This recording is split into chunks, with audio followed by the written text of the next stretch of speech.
Ekim 1907.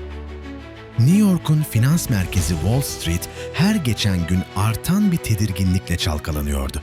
O dönem kimsenin tam olarak ne olduğunu anlayamadığı bu dalgalanma, kısa süre içinde tarihe 1907 panik yılı olarak geçecek büyük bir krizin başlangıcıydı.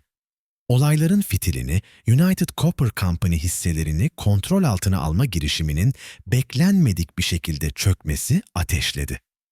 Bu başarısızlık yalnızca şirketi değil, destekçilerinden Knickerbocker Bank'ı da hedef haline getirdi. İnsanlar paniğe kapılarak bankaya akın edince güven sarsıldı. Borsa birkaç gün içinde neredeyse yarı değerine düştü. Durum kontrolden çıkmak üzereyken New York'un en etkili iş insanları çareyi tek bir kişiye gitmekte buldu. Kriz karşısında ülkeyi ayakta tutabilecek tek adam olduğuna inandıkları kişiye, J.P. Morgan'a, Wall Street'in gerçek hakimi olarak görülen dönemin en güçlü finansçısına. John Pierpont Morgan'ın hikayesi çok daha önce başlamıştı. 17 Nisan 1837'de Connecticut'ın Hartford kentinde dünyaya geldi. Ailenin kökleri 1630'lu yıllarda İngiliz göçmenlerin New England'a ayak bastığı döneme dayanıyordu. Morgan'ın büyük babası Joseph 1817'de Hartford'a taşınarak kısa sürede başarılı ticari girişimlere imza atmış ve kayda değer bir servet edinmişti. Oğlunun aynı yolu izlemesini isteyen Joseph, 21 yaşına gelen Junius'u 1834'te New York'a gönderdi. Wall Street'te banker Morris Ketchum ile ortaklık yapacak, böylece finans dünyasının dünyasına adım atacaktı. Ancak Amerika o yıllarda hem politik hem ekonomik olarak çalkantılıydı. Bu belirsizlik Junius'u yeniden Connecticut'a dönmeye zorladı. Burada How Matter Co. adlı toptan kuru gıda firmasında çalışmaya başladı. Yıllar içinde yeniden bankacılığa yöneldi ve kendi başarısını kurmayı başardı. Bu sırada 1836'da Bostonlu ilahiyatçı John Pierpont'un kızı Juliet Pierpont'la evlendi. Juliet, kölelik karşıtı fikirleri ve toplumsal adalet konularındaki tavizsiz duruşuyla bilinen güçlü bir kadındı. J.P. Morgan, böyle bir ortamda ailenin 5 çocuğunun ilki olarak dünyaya geldi. Amerika Birleşik Devletleri o dönem oldukça genç bir ülkeydi. Bağımsızlığın üzerinden yalnızca yarım yüzyıl geçmişti ve ülke, Alexander Hamilton'ın sanayileşmiş ulusal ekonomi vizyonuyla Thomas Jefferson'ın bağımsız çiftçiye dayanan tarım modeli arasında sıkışıp kalmıştı. Bu ekonomik ayrışma dış politikaya bile yansıyordu. Federalistler İngiltere'ye, Cumhuriyetçiler ise Fransa'ya yakın duruyordu. İki taraf arasındaki gerilim sonunda 1812 Savaşı'na yol açtı. İngiliz ordusu Washington'ı ateşe vermiş olsa da ABD Cumhuriyeti ayakta kalmayı başardı. Savaş sonrası Jefferson'ın öğrencisi Başkan James Madison bile güçlü federal kurumların şart olduğunu kabul etmek zorunda kaldı. Madison, 1816'da ülkenin krediye erişimini güçlendirmek amacıyla Amerika Birleşik Devletleri'nin ikinci ulusal bankasının kurulmasına onay verdi. Ardından gelen Başkan James Monroe, ülkenin yol ve kanal ağını geliştirme çabalarını destekledi. Kongre üyesi Henry Clay ise ulusal altyapı finansmanını savunarak büyük projelerin önünü açmaya çalışıyordu. Bu ortamda Amerika büyüyor, şekilleniyor ve yeni bir ekonomik düzen oluşuyordu.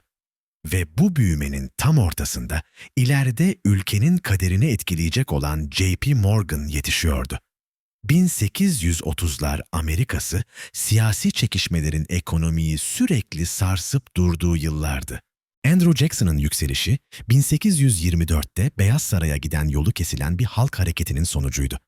Jackson nihayet 1828'de seçimi kazandı ve 2 dönem görev yaptı. Ancak bu süreç yalnızca politika tartışmalarıyla değil, ülkenin ekonomik geleceğini belirleyecek büyük bir finans mücadelesiyle şekillendi. Jackson'ın özellikle hedef aldığı kurum, Amerika Birleşik Devletleri'nin ikinci ulusal bankasıydı. Ona göre bu banka, güney ve batıda yaşayan küçük çiftçilerin zararına, kuzeydeki büyük iş çevrelerine güç veriyordu. Uygun faizli krediler sayesinde yeni ulaşım ağlarının açılması, büyük göllerden Mississippi'ye kadar toprakların değerini bir anda yükseltmişti. Ancak bu büyümenin altında sağlıksız bir balon oluşuyordu. Jackson 1836'da bankayı nihayet devre dışı bıraktı. Fakat desteklediği küçük eyalet bankalarının denetimsiz para basması büyük bir arazi balonunu şişirdi. Bu balon Temmuz 1836'da patlayınca fiyatlar çakıldı. Ardından ülkede geniş kapsamlı bir ekonomik sarsıntı başladı ve tarihe 1837 panikleri olarak geçti. Tam da bu karmaşanın ortasında John Pierpont Morgan dünyaya gözlerini açmıştı. Doğumundan birkaç hafta sonra babası Junius çalıştığı Mater Co şirketinin alacaklarını toplamak için güneye gitmek zorunda kaldı. Şirket bu zor dönemi atlatabildi. Ancak Martin Van Buren döneminde kötüleşen durgunluk Morgan ailesine şu fikri güçlü şekilde öğretti. Amerikan refahı sağlam ve ulusal ölçekte kontrol edilen bir bankacılık sistemine dayanıyordu. John Morgan böyle bir ortamda büyüdü. Çocukluğu sağlık sorunlarıyla geçti. Kalıcı ateşler, nefes darlığı ve sık sık tekrarlayan hastalıklar ailesini sürekli endişeye sürüklüyordu. Yine de toparlandığı dönemlerde büyük babası Joseph'in işlerine yardım edecek kadar sorumluluk sahibiydi. 1840'lıların ortalarında ekonomik yaralar iyileşmeye başladıkça Morgan ailesinin durumu da düzeldi. John 9 yaşına geldiğinde Hartford'la New Haven arasında bulunan Cheshire'daki Episkopal Akademi'ye gönderildi. Fakat aynı yıl Noel için eve döndüğünde en büyük dayanaklarından biri olan büyük babası Joseph'in ağır hasta olduğunu öğrendi. Morgan için çok zor bir dönemdi. Büyük babası Temmuz 1847'de hayatını kaybettiğinde küçük John bu kayıptan derinden etkilendi. Ailesinin iki tarafıyla da güçlü bağları vardı. Baba tarafından büyük annesi ve büyük babasına bağlıydı. Ancak özellikle tatillerini annesi Juliet'in babası John Pierpont ile geçirmeyi severdi. Pierpont'un kölelik karşıtı inancı ve güçlü ahlaki duruşu John'un kişiliğinde iz bıraktı. Babasının etkisi ise bambaşkaydı. Junius Morgan oğlunun sadece eğitimli değil, ticarette kendine yer açabilecek kadar donanımlı olmasını istiyordu. Matematik, tarih, edebiyat ve disiplinli çalışma alışkanlığı küçük yaşta Junius'un oluşturduğu eğitimin bir parçasıydı. Ayrıca o dönemde adı Mater Morgan Co. olarak değiştirilen şirkette John'a küçük görevler vererek onu işin içine dahil ediyordu. 1850'de Junius, dönemin ekonomik kalbi sayılan Britanya'ya 3 aylık bir iş seyahatine çıktı. Bu yolculuk sırasında oğluna sık sık mektuplar gönderdi ve İngiliz ekonomisinin güçlü kurumlarını büyük bir hayranlıkla anlattı. John ise henüz genç bir çocuk olmasına rağmen babasına ticaret, yerel sorunlar ve şirket işleri hakkında özenle yazılar gönderiyordu. Boston'a taşınma kararı da bu dönemde alındı. Junius, Hartford'un sınırlarının kendi hırslarına yetmeyeceğini düşünüyor ve daha büyük bir ticari merkezde yer edinmek istiyordu. Bu nedenle 1851'de ortaklığı bozdu. Bostonlu bir tüccarla J.M.B.B. Morgan Co.'yu kurdu ve aile o yaz Boston'a taşındı. John burada Boston English High School'a yazıldı. Matematik eğitimine ağırlık veriyor, aynı zamanda kendi denemelerinde Amerika'nın ticari geleceği ve kölelik meselesi üzerine olgun fikirler ortaya koyuyordu. Köleliğe karşı ahlaki bir tutum sergileyen anne tarafının aksine, John daha çok ülkenin bu konu yüzünden bölünebileceği ihtimalinden endişe ediyordu. 1852'de geçirdiği uzun bir hastalık onu haftalarca yataktan kaldırmadı. Dönemin doktorları temiz hava ve uzak bir ortamın iyi geleceğini düşünerek ailesi John'u Azor adalarına göndermeye karar verdi. Kasım ayında Atlantik'e açılan gemide yanına bir Amerikan askeri refakatçi verildi. Azorlar'da kaldığı süre boyunca sağlığı toparlandı, liman ticaretini yakından izledi, defterlerine titizlikle harcama kayıtları tuttu ve her fırsatta ailesine mektuplar gönderdi. Bu dönem, genç Morgan'ın ticaret gözünü keskinleştiren ilk gerçek deneyim oldu. 4 aylık tedavi sürecinin ardından John tamamen iyileşti. Fakat eve dönmek yerine ailesiyle İngiltere'de buluşması planlandı ve 1853 yılının başlarında bu seyahat gerçekleşti. Babası Junius Morgan, Londra finans çevrelerinde önemli bir figür olan Amerikalı bankacı George Peabody'den dikkat çekici bir teklif almıştı. Peabody, şirketinde küçük ortak ve ileride kendisinin yerine geçecek bir varis arıyordu. 1840'lıların Amerikan ekonomisi hızlı teknolojik gelişmelerle birlikte sürekli dalgalanmalar yaşıyordu.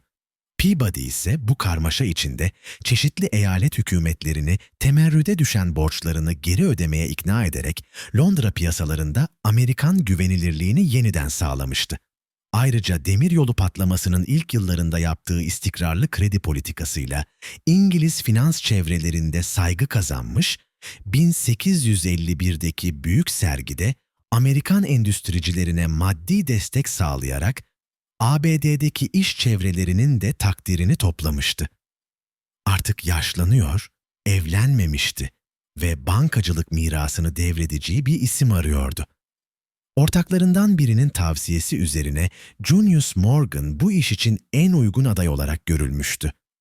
John, Nisan ortasında Great Western adlı dev buharlı gemiye binerek İngiltere'ye geçti. Londra'da kısa bir tur yaptıktan sonra ailesiyle buluşmak için Manchester'a gitti. Annesiyle alışverişe çıktı. Babasıyla iş toplantılarına katıldı. Hastalığı nedeniyle 18 Mayıs 1853'te Londra'daki önemli akşam yemeğine katılamadı. Fakat o görüşme genç John'un mesleki kaderini belirleyecek kadar önemliydi. Peabody, Junius'a 10 yıl içinde emekli olmayı planladığını, bu sürenin sonunda hem şirketi hem de kendi ismini ve sermayesini yönetme hakkının ona geçeceğini açıkladı. Junius teklifi hemen kabul etmedi. Önce şirket hesaplarını incelemek, ardından Boston'daki işlerini düzenlemek için zamana ihtiyaç duydu. Morgan ailesi bu görüşmeden sonra kısa bir Avrupa turuna çıktı. Hollanda ve Almanya'da birkaç gün kaldılar. Ardından Paris'e geçip 2 hafta boyunca şehri gezdiler. Paris'te John, en büyük kahramanı Napolyon Bonaparte'ın Les Invalids'teki mezarını ziyaret etti. O dönemde Paris, Napolyon'un yeğeni ve yeni İmparator Napolyon III. Tarafından yönetiliyordu. Haziran ayında aile İngiltere'ye döndü, Temmuz'da ise Amerika'ya geri geçti. John 1 yıl okuldan uzak kalmıştı, ancak hızla derslerine geri döndü. Peabody kısa süre sonra Junius'a bir kez daha ulaştı ve bu kez teklifi kabul edildi. Böylece Junius, 1854 sonbaharında Londra'ya taşınmaya karar verdi.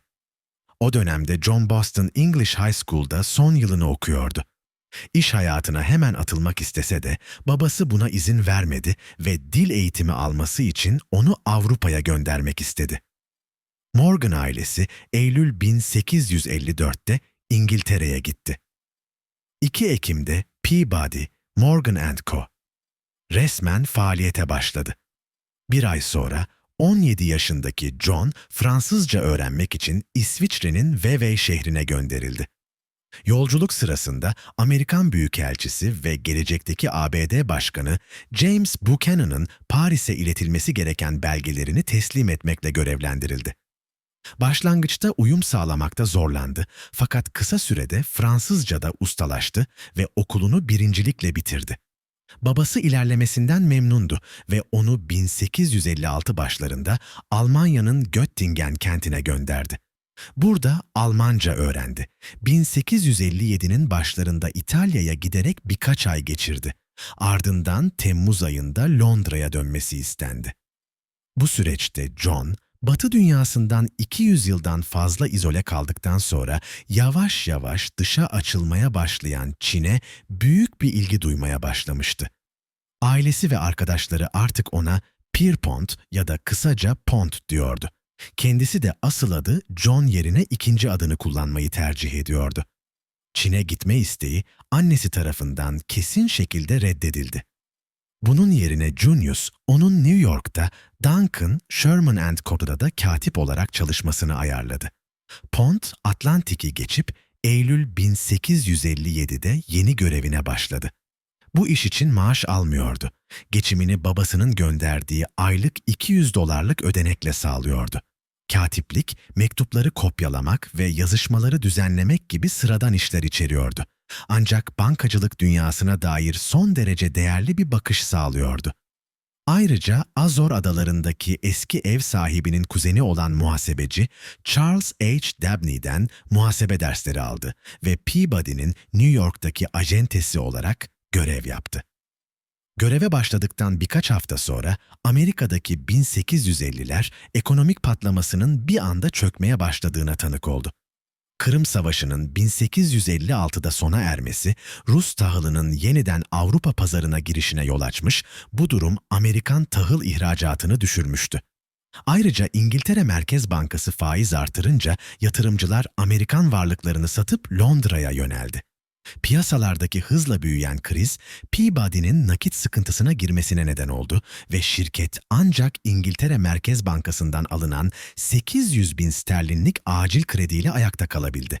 Bu olay, Junius'u daha temkinli bir bankacılık politikası izlemeye sevk etti. Aynı zamanda Amerika'nın da kendi merkez bankasına sahip olması gerektiği fikrini güçlendirdi. Pont, Duncan Sherman Co.'daki işi boyunca özellikle demiryolu şirketlerinin finansmanı üzerinde yoğunlaştı. Ülke, demiryollarının hızla genişlediği bir dönemden geçiyordu ve bu şirketler büyük miktarlarda sermaye talep ediyordu. Illinois Central Demiryolu Başkanı William Henry Osborne gibi dönemin önemli yöneticileriyle temas kuran genç bir iş adamına dönüştürdü. 1858 yazında Pont, Osborne'un baldızı Amelia Sturgis'le tanıştı. Amelia'nın babası Jonathan Sturgis, Illinois Central'ın ilk yatırımcılarındandı. Junius Morgan, yıl sonunda New York'a yaptığı ziyarette Sturgis ailesi tarafından ağırlanınca Amelia'dan oldukça etkilendi. Kızı Londra'ya davet etti ve baharda Amelia ailesiyle birlikte Avrupa'ya giderek küçük bir tur yaptı. Pont ise New York'ta kalmak zorundaydı. Ancak Amelia için seyahat güzergahını bizzat o hazırladı. 1859 sonbaharında Pont artık 2 yıldır Duncan Sherman'da çalışıyordu. Junius, oğlunun yeni bir tecrübeye hazır olduğunu düşünüyor ve onu birkaç aylığına Londra'ya çağırıyordu. Kasım ayında Pont, Amelia'yı yeniden görmek için İngiltere'ye gitti ve geleceği hakkında babasıyla uzun sohbetler yaptı. Baba Morgan, oğluna Güney eyaletlerinde bir tur yapmasını tavsiye etti. Peabody Co. artık Junius'un kontrolündeydi ve şirket hem demiryolları hem de pamuk ticaretiyle yakından ilgileniyordu. Ancak ülke, kuzey ve güney arasındaki kölelik tartışmaları nedeniyle büyük bir krizin eşiğindeydi. Pont'un bölgeyi bizzat görmesi, şirket için değerli bilgiler sağlayacaktı. Pont, New Orleans'ta birkaç hafta kaldı. Ardından dönüş yolunda Charleston'da Demokrat Parti Kongresi'ne uğradı. O sırada Demokrat Parti 30 yıldır başkanlık koltuğunu elinde tutuyordu ve yine bir demokrat adayın kazanması bekleniyordu. Ancak kölelik konusundaki aşılmaz görüş ayrılıkları nedeniyle parti bölündü. Bu bölünme, yeni kurulan Cumhuriyetçi Parti'nin adayı Abraham Lincoln'un 1860 seçimlerini kazanmasının yolunu açtı. Lincoln'un köleliğin yayılmasına karşı çıkması, Güney eyaletlerinin art arda birlikten ayrılmasına neden oldu. Nisan 1861'de Amerika Birleşik Devletleri kendini konfederasyonla savaşın içinde buldu. Savaşın ilk günlerinde Kuzey'in özgüveni yüksekti fakat Temmuz 1861'deki ilk Bull Run muharebesinde Birlik ordusu ağır bir yenilgi aldı. Bu yenilgi adı yıllarca tartışılacak bir olayın önünü açtı. Hall-Carbine Anlaşması. General John C. Fremont, acil silaha ihtiyaç duyunca temsilcisi Simon Stevens aracılığıyla Arthur Eastman'ın elindeki 5000 karabinanın satın alınmasını sağladı. Eastman bunları tanesi $12.50 teklif etti. Yenileyip Fremont'a tanesi $22'dan satacaktı. Fremont, tüfeklerin aslında hükümete ait olduğunu fark etmeden anlaşmayı kabul etti. Eastman'ın parası yoktu. Stevens'ın da yoktu. Bu yüzden Stevens artık J.P. Morgan Co. adıyla kendi adına işlem yapan genç Morgan'a giderek $20.000 kredi istedi. Anlaşma tamamlandı. Fakat tüfeklerin yenilenmesi beklenenden uzun sürdü ve Ağustos sonuna gelindiğinde siparişin ancak yarısı teslim edilebilmişti. Bu noktada Fremont'un hukuk memurundan ödemeyi alan Morgan anlaşmadan tamamen çekildi. Böylece %9 faiz ve %25'i aşan komisyonla toplamda $26.000 üzerinde bir kazanç sağlayarak işten ayrıldı. Aynı dönemde Amelia Sturgis, Ağustos 1860'da Pont'un evlilik teklifini kabul etmişti ve düğünleri 1860 bir sonbaharı için planlanmıştı. Amelia'nın sağlığı zayıf olsa da Pont balayında iyileşeceğine söz vermişti. Çift 7 Ekim'de New York'taki Sturgis ailesinin evinde evlendi ve 2 gün sonra Avrupa'ya doğru yelken açtı. Paris'te kısa bir mola sırasında Pont, Amelia'yı doktora götürdü ve gerçeği orada öğrendi. Amelia ağır verem hastasıydı ve durumu hızla kötüleşiyordu. Bu acı haberi ona söylemedi. Umutla onu o dönemde bir Fransız kolonisi olan Algiers'a götürdü. Daha iyi bir iklimin ona iyi geleceğine inanıyordu. Fakat Amelia'nın durumu Aralık ayında ağırlaştı. Ocak ortasında Niç'e geçtiler ve Amelia 17 Şubat 1862 sabahı başucunda perişan halde bekleyen kocasını bırakarak hayata veda etti. Pont henüz 30 yaşına bile gelmeden derin bir yasın içine düştü. 3 yıl sonra yeniden evlense de Amelia'nın anısı hayatı boyunca onunla kaldı. Connecticut, Fairfield'deki mezarını her yıl ziyaret etmeyi sürdürdü. Pont, Mayıs başına kadar Avrupa'da kalıp yas tuttu ve sonra New York'a döndü. Yokluğunda işleri yönetmesi için kuzeni Jim Goodwin'i yetkilendirmişti. Babası Junius, Peabody'nin hesaplarını Duncan Sherman Co.'dan alarak oğlunun firmasına devretmiş, Goodwin'i de küçük ortak yapmıştı. Amerikan İç Savaşı nedeniyle pamuk ticaretindeki çöküş ve demiryolu inşaatının aksaması Morgan ailesinin işlerini zorluyordu. Buna rağmen babayla oğul ortaya çıkan fırsatları değerlendirmeyi başardı. Savaşın gidişatına göre devlet tahvilleri sürekli dalgalanıyordu. Junius, Bull Run yenilgisinden sonra düşen fiyatları fırsat bilerek Londra'da büyük kazanç sağlamıştı. Eylül 1862'de Antietam'daki birlik zaferi tahvillerde yeni bir hareketlenme yarattı.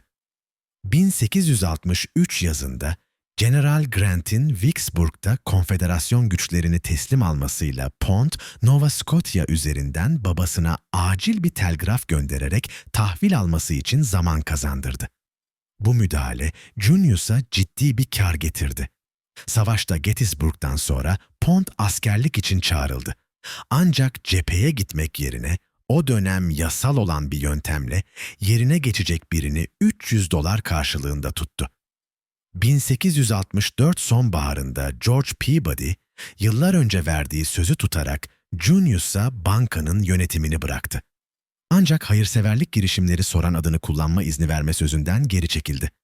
Junius bu nedenle firmayı J.S. Morgan ve Chodan adıyla yeniden kurdu. New York'ta ise Charles Dabney'i Pont'a ortak yaparak Dabney, Morgan ve Thornley'i oluşturdu. Pont, 1865 Mayıs'ında New Yorklu bir avukatın kızı Frances Louisa Tracy ile ikinci evliliğini yaptı. Evlilikleri mutsuz geçse de 3 kızları ve Jack lakaplı bir oğulları oldu. Baba ve oğul, Peabody'nin emekliliğinden sonra da birlikte çalışmayı sürdürdü. Junius her sonbahar Amerika'yı ziyaret ediyor, Pont ise her bahar Londra'ya gidiyordu. Savaş sonrası dönemde Morgan ailesi pamuk ticaretine geri döndü. Aynı zamanda demiryolu sektörüne büyük yatırımlar yapmaya başladı. Filipinler'den tütün, Brezilya'dan kahve ve Çin'den çay gibi daha egzotik ürünlere de yöneldiler. Amerikan ekonomisinin 1837 ile 1913 arasındaki bu uzun dönemine bazen baronlar çağı denir. Çünkü bu dönemde bankacılar, sanayicilerin kaderini belirleyebilecek güce sahipti. J.S. Morgan, Londra'daki en büyük Amerikan bankasıydı. Ama yine de Barings Brothers veya Avrupa'ya hükmeden Rothschild ailesi gibi dev kuruluşların yanında küçük kalıyordu. Yine de Junius, temkinli ama kararlı tarzıyla bu devlerin arasına girebilmek için fırsat kolluyordu. Bu fırsat, 1870'te Fransa-Prusya Savaşı patlak verdiğinde geldi. Napolyon'un Sedan'da yenilmesi, imparatorluğun çökmesi ve Paris'in işgali finans piyasalarını altüst etmişti. Yeni Fransız hükümeti acilen kredi ararken Rothschild'ler risk almak istemedi. Tam bu sırada Junius, Fransızlara 10 milyon dolarlık tahvili teminatlama teklifinde bulundu. Elindeki sermaye yetmediğinden bir sendika kurdu ve tahvilleri 34 yıl vadeyle yüksek faizle sundu. İlk başta Fransızlar şartları aşağılayıcı buldu ama seçenekleri yoktu. 1879'da J.P. Morgan, Vanderbilt ailesinden çok kritik bir teklif aldı. Ailenin elinde New York Central Railroad'un 250 bin adet hissesi vardı ve bunları elden çıkarmak istiyorlardı. Ailenin reisi Cornelius Vanderbilt 1877'de ölmüş, dev demiryolu imparatorluğu ise ülkenin en zengin adamı haline gelen oğlu William Henry Vanderbilt'in kontrolüne geçmişti.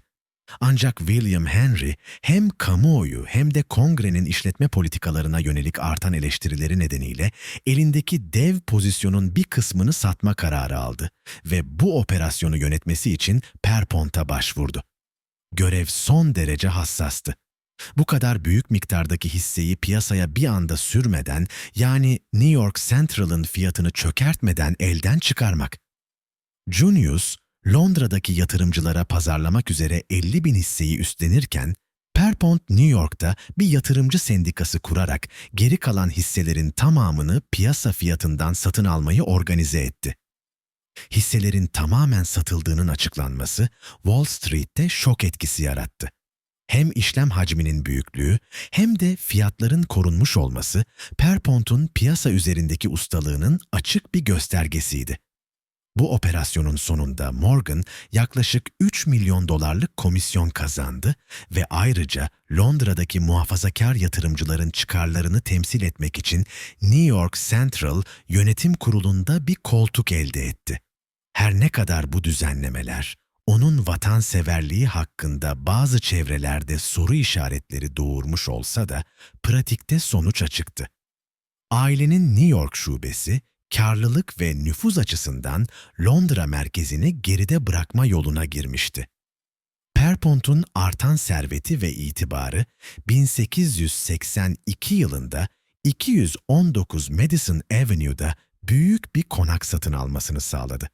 Burası daha sonra Thomas Edison'ın elektrik ampulleriyle donatılan New York'taki ilk özel ev olacaktı. Pierpont, Edison'ın elektrik şirketine finansal destek sağlayan erken dönem yatırımcılardandı ve Wall Street'teki Drexel, Morgan & Co. ofisi, Edison'dan elektrik alan ilk ticari bina olarak kayıtlara geçti. Ancak tüm bu zenginlik ve güç, Morgan'ın özel hayatını huzurlu kılmıyordu. Eşi Frances Louisa Tracy, içine kapanık, çekingen ve eşinin sosyal hırslarını paylaşmayan biriydi. 1878'den itibaren Francis Pierpont'un her yıl yaptığı Londra seyahatlerine katılmaktan vazgeçti. Bu durum iş seyahatleri sırasında Pierpont'un evlilik dışı ilişkiler yaşamasını kolaylaştırdı. 1882'de Pierpont, Corsair adını verdiği lüks bir yat satın aldı. Bu yat, sevgililerini ağırladığı mahrem bir mekan olmanın yanı sıra, ticari anlaşmazlıkların gizlice çözüldüğü yüzen bir toplantı odasına dönüştü. Yine de kartelin dışında kalan küçük rakiplerin agresif rekabeti, hem bu anlaşmayı hem de Aralık 1890'da Batı demiryollarını düzenlemek için yapılmaya çalışılan benzer girişimi kısa sürede zayıflattı. Buna rağmen Morgan iş dünyasının gözünde başıboş rekabetin ortasında düzen ve istikrar arayan bir hakem figürüne dönüşmüştü. 1890 Nisan'ında 77 yaşındaki Junius Morgan at arabasıyla seyahat ederken yanlarından hızla geçen bir trenin atları ürkütmesi sonucu arabadan düşerek hayatını kaybetti. Babasının ölümüyle birlikte 53 yaşındaki J.P. Morgan yaklaşık 25 milyon dolarlık bir servetin ve Anglo-Amerikan bir bankacılık ağının mutlak hakimi haline geldi. Junius servetini büyük ölçüde temkinli biçimde biriktirmişti. Oğlu ise bu mirasın önemli bir bölümünü dünyanın en büyük özel sanat koleksiyonlarından birini inşa etmeye yönlendirdi. Gainsborough'dan Rembrandt'a, Ortaçağ el yazmalarından Rönesans ustalarına kadar uzanan bu koleksiyon, ileride Morgan Kütüphanesi ve müzesinin temelini oluşturacaktı. Junius'un ölümünün bir başka sonucu, 23 yaşındaki John Pierpont Morgan Jr.'ın yani Jack'in hanedanın resmi varisi haline gelmesiydi. J.P. kendi gençliğinde babasının baskıcı tutumundan rahatsız olmuş, annesine duygusal mesafeden sıkça yakınmıştı. Bu nedenle Jack'e daha farklı yaklaşmaya çalıştıysa da oğluyla ilişkisi mesafeli ve zorlayıcı olmaya devam etti. Jack, başlangıçta babasının yolundan gitme konusunda tereddütlüydü. Yine de 1892'de New York, Philadelphia ve Paris'teki Morgan bankalarında ortaklık pozisyonları üstlendi. Ailenin mali imparatorluğunun yeni kuşak yöneticisi olarak sahneye çıktı. Kısa süre sonra yeni bir yeniden yapılanma dalgası geldi. Haziran 1893'te Anthony Drexel'in ölümüyle birlikte Drexel'in oğlu Philadelphia ve Paris operasyonlarının kontrolünü devraldı, ancak aynı yılın Ekim ayında emekli olmayı seçti. Bunun sonucunda 1895'te New York'taki Drexel, Morgan & Co'nun adı resmen J.P. Morgan & Co. olarak değiştirildi. Philadelphia'daki firma Drexel adını korusa da Morgan orayı yönetmesi için Edward Stotesbury'yi öne çıkardı. Londra'daki J.S. Morgan ve Conya'da varlığını sürdürdü. Fakat artık tüm yapı içinde kıdemli ortak tek bir kişiydi: J.P. Morgan. Kârların birleşik havuzundan %35'lik pay alma hakkına sahipti. Pierpont Morgan artık tek başına bir kişinin tüm detayları yönetemeyeceği kadar büyük bir organizasyonun başındaydı. Buna rağmen yetki devretmekten hoşlanmayan bir mikro yöneticiydi ve her yılın başında şirketin hesap defterlerini bizzat incelemekten vazgeçmedi. 19. yüzyılın sonundaki hızlı Amerikan büyümesi Morgan'a normal dönemlerde bile yüksek getiriler sağlıyordu. Ancak onun asıl farkı kriz zamanlarında ortaya çıkıyordu. Aynı kriz demiryolu sektöründe daha sert bir tıkanma yarattı. Morgan daha önce gönüllü anlaşmalarla raylı sistemi disipline etmeye çalışmıştı. Fakat bu gayri resmi birliktelikler çökmüştü. 1893'ten sonra bu kez finansal gücünü kullanarak doğrudan kontrol stratejisine geçti. İflas eden hatların hisseleri Morgan ve ortaklarının yönettiği güven fonlarına, yani voting trust'lara devrediliyor, böylece şirketler fiilen Morgan'ın kontrolüne giriyordu. İngiliz yatırımcılar riskten kaçınmak adına bu modele destek verdi. Karşılığında daha düşük ama daha güvenli getiriler elde ettiler. Bu süreç daha sonra Morganizasyon olarak anılacaktı. Morgan, yeniden yapılandırdığı demiryolu şirketlerinin borçlarını düşürüyor, alacaklıları daha düşük faiz kabul etmeye zorluyor ve şirketlerin yan işlere değil, öz faaliyetlerine odaklanmasını sağlıyordu. Demiryolu şirketlerinin maden çıkarma gibi ek işlerden uzaklaştırılmasının sebebi de buydu. 1890'ların sonuna gelindiğinde Amerikan demiryolu sistemi 6 büyük grup altında toplanmıştı. Bu 6 grubun 4'ü üzerinde fiili kontrol, doğrudan ya da dolaylı olarak J.P. Morgan'ın elindeydi. Morgan'ın kariyerindeki belki de en çarpıcı hamle ise 1895'te ABD'nin altın standardında kalmasını sağlamasıydı. Amerika 1879'da resmen altın standardına geçmişti. Hazine bu sistemi güvence altına almak için kasasında daima en az 100 milyon dolar değerinde altın bulundurmayı taahhüt ediyordu. Ancak Batı ve Güney'deki borçlu çiftçiler altın standardının para arzını kısıtladığını savunuyor ve daha gevşek bir para politikası talep ediyordu. Bu baskının sonucu olarak 1890 tarihli Sherman Silver Purchase Act kabul edildi. Hazine her ay 4,5 milyon ons gümüş satın alacak ve karşılığında altın ya da gümüşle ödenebilen sertifikalar çıkaracaktı. İngiliz yatırımcılar bu sertifikaların ileride değeri düşen gümüşle geri ödenmesinden korktukları için tedirgin oldular. Aynı dönemde Arjantin varlıklarındaki büyük çöküş, Londra'daki yatırımcıların yüksek riskli piyasalara karşı iştahını zaten azaltmıştı. Başkan Cleveland, politik risklere rağmen bu önerinin daha küçük ölçekli bir versiyonunu kabul etti. Tahviller New York ve Londra'da piyasaya sürüldüğünde birkaç saat içinde tamamı satıldı. Morgan Sendikası hem kâr etti hem de piyasaya güçlü bir güven mesajı vermiş oldu. Kriz bu hamleyle büyük ölçüde bastırıldı. Morgan'ın müdahalesi bir kez daha özel sermayenin zayıf federal kurumların bıraktığı boşlukta nasıl son çare kurtarıcı rolü üstlendiğini gösteriyordu. Bu olay, J.P. Morgan'ı yalnızca Wall Street'in değil, adeta Amerikan mali sisteminin gayri resmi merkez bankacısı haline getirdi.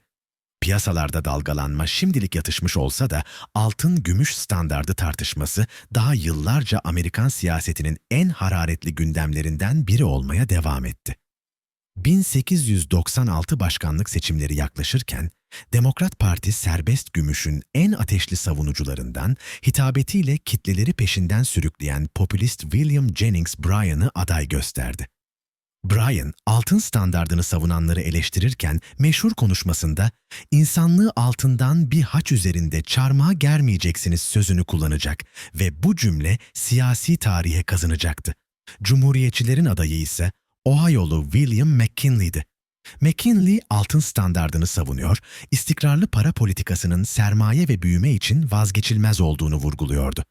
J.P. Morgan, maddi desteğini ve kulis gücünü açıkça McKinley'den yana kullanmış, onu altın standardını kararlılıkla savunması için cesaretlendirmişti. Seçimi McKinley kazandı. Bu sonuç, Morgan'ın mali gücünün ve siyasal nüfuzunun ne kadar derine işlediğinin sessiz bir ispatı gibiydi. Öyle ki çağdaşları ona antik mitolojide tanrıların kralı olan Zeus ya da Roma'daki adıyla Jüpiter'e atıfla Wall Street'in Jüpiter'i diye takılmaya başladı.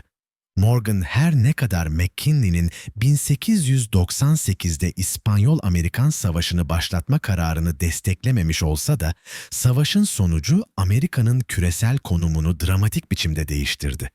İspanya elinde kalan son önemli kolonilerinden bazılarını kaybetti. Porto Rico, Küba, Guam ve Filipinler ABD'nin kontrolüne geçti. Zamanla bazılarına kısmi ya da sembolik bağımsızlık tanındı. Ancak Guam ve Porto Rico hala Amerikan toprağı olarak kaldı. Askeri gücün büyümesiyle birlikte Amerikan sermayesinin iştahı da büyüdü. Büyük şirketler artık yalnızca iç pazarı değil, dünya pazarlarını hedefliyordu. Morgan için bu, kaçınılması gereken bir fiyat savaşı tehdidi demekti. Carnegie Steel'in genç ve hırslı başkanı Charles M. Schwab da Morgan'la doğrudan bir çatışmaya girmek istemiyordu. Schwab, Aralık 1900'de Morgan'ı bir akşam yemeğine davet ederek çarpıcı bir teklif sundu.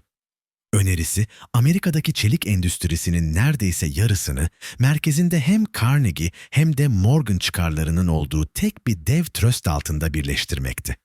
Bu planın içine Büyük Göller bölgesinde demir madeni ve taşımacılıkın büyük kısmına hükmeden John D. Rockefeller'ın çıkarları da dahil edilecekti. Rockefeller, sahip olduğu pozisyon için Morgan'ın beklediğinden daha yüksek bir rakam istedi. Schwab ise Morgan'la görüşmeler yaptıktan sonra Carnegie'ye şirketinin 480 milyon dolar üzerinden değerlendirildiğini iletti. Morgan bu fiyatı kabul etti. Carnegie'yi artık dünyanın en zengin adamı olduğu için tebrik etti. Carnegie sonrasında bu rakamın düşük kaldığından şikayet etmiş olsa da anlaşma çoktan mühürlenmişti. Morgan bu dev birleşmeyi finanse etmek için yaklaşık 300 sigortacıdan oluşan bir konsorsiyum kurdu. Ortaya çıkan yeni şirket United States Steel Corporation, kısaca US Steel, 1 Nisan 1901'de halka açıldığında 1,4 milyar dolarlık piyasa değeriyle tarihte eşi görülmemiş bir büyüklüğe ulaştı. Morgan'ın talimatı netti. Fiyat ne olursa olsun 150 bin hisse alının. 7-9 Mayıs günlerinde New York borsasında adeta bir fırtına koptu. Northern Pacific hissesi birkaç gün içinde 143 dolardan 1000 doların üzerine fırladı. Açığa satış yapan yatırımcılar hisseyi geri almak için paniklemiş ama ortada alınacak hisse kalmamıştı. Zira Morgan ve ortakları fiilen tüm kontrolü ele geçirmişti. Fiyatlar daha sonra kademeli olarak geriledi. Piyasalar yeniden dengeye oturdu. Ancak bu sırada binlerce küçük yatırımcı ağır kayıplar yaşadı. Bazı borsa oyuncuları ise tamamen silindi. Sonuçta Northern Pacific'in hakimiyeti Morgan'ın elinde kaldı. O ve Harriman aynı yılın Kasım ayında yeni bir demiryolu konsolidasyon anlaşmasıyla aralarındaki çekişmeyi bir tür uzlaşmaya bağladılar. Başkan McKinley bu olaydan dışarıya yansıdığı kadarıyla pek rahatsız görünmüyordu. Ancak Eylül 1901'de bir suikast sonucu öldürüldüğünde Washington'daki hava bir anda değişti. Yerine henüz 42 yaşında olan başkan yardımcısı Theodore Roosevelt geçti. Roosevelt, cumhuriyetçi olmasına rağmen ilerlemeci kanadı temsil ediyor. Morgan ve Rockefeller gibi devlerin ekonomik gücüne doğrudan meydan okumaya hazırlanıyordu. Morgan hanedanının nüfuzu, kısa sürede hem Amerika'da hem de Avrupa'da sert eleştirilere maruz kaldı. Atlantik'in öbür tarafında ise Morgan kendisini bizzat Başkan Roosevelt'in hedefinde buldu. Roosevelt, Northern Pacific krizinde ortaya çıkan spekülatif çılgınlığı fırsat bilerek Şubat 1902'de Adalet Bakanı Philander Knox'a talimat verdi ve Morgan'ın Demiryolu İmparatorluğu'nun bir kısmını 1890 tarihli Sherman Antitrust Yasası çerçevesinde dava etmesini istedi. Yüksek Mahkeme 1904'te hükümet lehine karar verdi. Morgan, Roosevelt'in sıradaki hedefinin US Steel olacağından çekiniyordu. Yine de ikisi kimi meselelerde yan yana geldi. Özellikle 1902'de Pensilvanya'daki antrasit kömür madencilerinin grevi sırasında demiryolu şirketleriyle sendikalar arasındaki krizi çözmek için Morgan'ın arabuluculuğuna ve Roosevelt'in siyasi ağırlığına birlikte ihtiyaç duyuldu. Ayrıca ABD hükümetinin Panama Kanalı projesini Fransızlardan devralmasının ardından kanal inşasının finansmanında Morgan'ın bankasının rol üstlenmesi de Roosevelt'i memnun etmişti. Kamuoyu baskısı arttıkça Morgan yavaş yavaş profesyonel sahneden geri çekildi. Sanat koleksiyonculuğuna ve özel hayatına daha fazla vakit ayırmaya başladı. Kadınlara ve sanata olan ilgisi ilginç bir biçimde 22 yaşındaki kütüphaneci Belda Costa Green'de birleşti. Green, Morgan'ın özel kütüphanesinin ilk yöneticisi oldu. Nadir kitaplar ve el yazmaları konusundaki olağanüstü bilgisiyle Morgan'ın koleksiyonunu dünya çapında saygı duyulan bir kültür odağına dönüştürmesine yardım etti. Morgan sanatı gerçekten sever.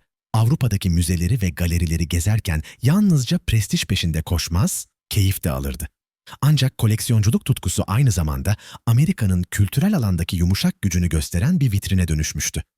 New York Metropolitan Sanat Müzesi'nin en cömert bağışçılarından biriydi ve 1904'te müzenin yönetim kurulu başkanı olduğunda agresif bir satın alma programını finanse etmek için kendi çevresindeki zengin dostlarını da devreye soktu. Ardından paniğe kapılan spekülatörlerin tröstlerden toplu halde kredi çekmesi, borsa brokerlarını nakit açısından kıstırdı. Morgan ve diğer büyük bankalar 24 Ekim'de brokerleri ayakta tutmak için piyasaya 25 milyon dolar enjekte etmek zorunda kaldı. 28 Ekim'de New York şehrinin kendisi ödeme sıkıntısına düşünce, Morgan bu kez belediyenin çıkaracağı tahvilleri satın alacak bir konsorsiyumu örgütleyerek şehri fiilen 30 milyon dolarlık bir bataktan kurtardı. 2 Kasım'da Tennessee Coal, Iron and Railroad Company'de büyük ve riskli pozisyonlar taşıyan ağır borçlu bir aracı kurum olan Moore & Schley'in iflası gündeme geldi. Bu şirket batarsa Tennessee Coal hisselerinin zorla satılması borsada zincirleme bir çöküşe yol açabilirdi. Morgan hafta sonunu masanın üzerinde hesaplarla geçirdi ve çözüm olarak US Steel'in Moore & Schley'in elindeki Tennessee Coal hisselerini satın almasını önerdi. Normalde Roosevelt'in antitrust politikalarıyla taban tabana zıt olan bu tür bir dev birleşme, içinde bulunulan olağanüstü koşullar nedeniyle Beyaz Saray'dan onay aldı. Bu operasyon, 1907 paniğinin tam teşekküllü bir finansal felakete dönüşmesini engelledi. Morgan bir kez daha Amerikan finans sisteminin kurtarıcısı olarak selamlandı. Ancak aynı zamanda ülkenin bu denli kritik bir anda tek bir özel bankacıya muhtaç kalmış olması yeni bir tartışmayı da körükledi. Amerika Birleşik Devletleri'nin artık gerçek bir merkez bankasına ihtiyacı vardı. Siyasi uzlaşma nihayet 1913'te Federal Rezerv Sistemi'nin kurulmasıyla sonuçlandı. İlginçtir, bu tarih aynı zamanda J.P. Morgan'ın öldüğü yıldır. 1909'da Roosevelt'in yerini alan William Howard Taft'in Morgan'a daha sıcak bakacağı düşünülmüştü. Fakat Taft, Selefi'nin antitrust çizgisini sürdürdü. Rockefeller'ın Standard Oil'ini 34 ayrı şirkete böldü ve US Steel'e karşı da sonuçsuz kalacak bir dava açtı. Yine de Taft, Morgan ve diğer Wall Street finansörlerini Amerikan dış politikasının ekonomik ayağını güçlendirmek için kullanmaktan geri durmadı. Örneğin 1909'dan itibaren Morgan, Çin'de demiryolu inşaatı ve para reformunu finanse edecek bir banka konsorsiyumunun başına getirildi. Ancak 1911'de Qing hanedanlığı çöktüğünde bu girişim siyasi kargaşaya takıldı ve yatırım büyük ölçüde boşa gitti. Çin macerası mali bir hayal kırıklığıydı. Ancak 15 Nisan 1912'de batan RMS Titanic, Morgan'ın hayatını doğrudan sarsan çok daha trajik bir olaydı. Titanic, White Star Line'ın sahipleri İzmeyler'in, Cunard Line'ın Lusitania ve Mauretania sınıfı gemilerine rakip olarak inşa ettiği dev transatlantik gemiydi. Morgan, Mayıs 1911'de Belfast'taki suya indirme törenine bizzat katılmış, gemide kendisi için ayrılmış özel bir süit bile yaptırmıştı. Nisan 1912'deki ilk seferinde aslında Titanic'te olması gerekiyordu. Ancak son anda rezervasyonunu iptal etti. Gemi batıp da binlerce insanın öldüğü haberi geldiğinde Morgan yıkıldı. Hem kendisi hem de İsmail emniyet tedbirlerinden çok lüks ve prestije önem verdikleri için sert şekilde eleştirildiler. Titanic faciası, Morgan'ın transatlantik taşımacılığı tröstüne vurulan son darbelerden biri oldu. Bu yapı nihayet Ekim 1914'te tamamen dağıtıldı. Bu arada Amerika'da antitrust rüzgarı daha da güçlenmişti. Aralık 1912'de Temsilciler Meclisi Bankacılık ve Para Komitesi, Louisianalı Demokrat Arsène Pujol'un başkanlığında Pujol soruşturması adıyla bilinecek bir inceleme başlattı. Hedef, Wall Street'in ve özellikle Morgan'ın gücünün boyutunu ortaya koymaktı. Komisyon önünde ifade veren Morgan, iş dünyasını hararetle savundu. Kredinin temelinin para değil, karakter olduğunu söyledi ve meşhur cümlesini kurdu. Güvenmediğim bir adam, Hristiyan aleminin bütün tahvillerini önüme yığsa bile benden tek kuruş kredi alamaz. Ancak bu güçlü savunma, komisyonun gözünde Morgan'ı aklamaya yetmedi. Özellikle ne kendisinin ne de şirketinin herhangi bir firmayı kontrol etmediği yönündeki ısrarı kamuoyunda pek ikna edici bulunmadı. Soruşturma sonrasında Morgan, kızlarından Louisa ile birlikte Avrupa'ya gitti. İngiliz idaresi altındaki Mısır'ı ziyaret etti. Ardından yeniden İtalya'ya geçti. Sağlığı hızla bozuluyordu. 31 Mart 1913'te 76 yaşındayken Roma'da hayata veda etti. J.P. Morgan, tarihin en tanınmış bankacı figürlerinden biri olarak iz bıraktı. Cornelius Vanderbilt veya Andrew Carnegie gibi bazı çağdaşlarının aksine imparatorluğunu sıfırdan kurmadı. Babasının hem New York'ta hem Londra'da taşıdığı bankacılık mirasını devraldı ve büyüttü. Yine de 1850'lerin sonlarından itibaren bu mirası katlayarak geliştiren, onu demir yollarından çeliğe, petrolden deniz taşımacılığına kadar yaldızlı çağ Amerikası'nın her temel sektörüne taşıyan oydu. 1890'lara gelindiğinde J.P. Morgan, Amerikan finans dünyasının tartışmasız devi haline gelmişti. Çağımızın benzetmesiyle adeta döneminin Warren Buffett'ıydı. Ama çok daha az şeffaf, çok daha kişisel güç odaklı bir düzende. Kriz zamanlarında hem diğer bankacıların hem de bizzat başkanların başvurduğu kişi çoğu zaman J.P. Morgan'dan başkası değildi. 1907 paniğinin 1929'daki büyük buhran ya da 2008 mali krizi kadar yıkıcı bir felakete dönüşmemesi büyük oranda onun perde arkasındaki hamleleri sayesinde oldu. Tıpkı Vanderbilt ve Carnegie gibi Morgan da servetinin önemli bir bölümünü kültürel ve hayırsever projelere aktardı. Bugün New York'taki Morgan Kütüphanesi ve Müzesi dünyanın önde gelen kültür kurumlarından biri olarak ayakta duruyorsa, bu doğrudan onun koleksiyonculuk tutkusunun bir mirasıdır. İş dünyasındaki etkisi ise hala hissedilir. Morgan adı Amerika ve dünya finans sisteminde yaşamaya devam ediyor. J.P. Morgan Chase ve Morgan Stanley gibi kurumlar, 21. yüzyılın en büyük bankacılık ve finans devleri arasında yer alıyor. Peki siz J.P. Morgan hakkında ne düşünüyorsunuz? 20. yüzyıl Amerika'sının ekonomik gücünün temelini atan bir finans dehası mıydı? Yoksa babasından devraldığı sermayeyi, rakiplerini ezmek ve gücü tek elde toplamak için kullanan hırslı ve tehlikeli bir bankacı mıydı? Görüşlerinizi yorumlarda paylaşmayı unutmayın. İzlediğiniz için çok teşekkürler.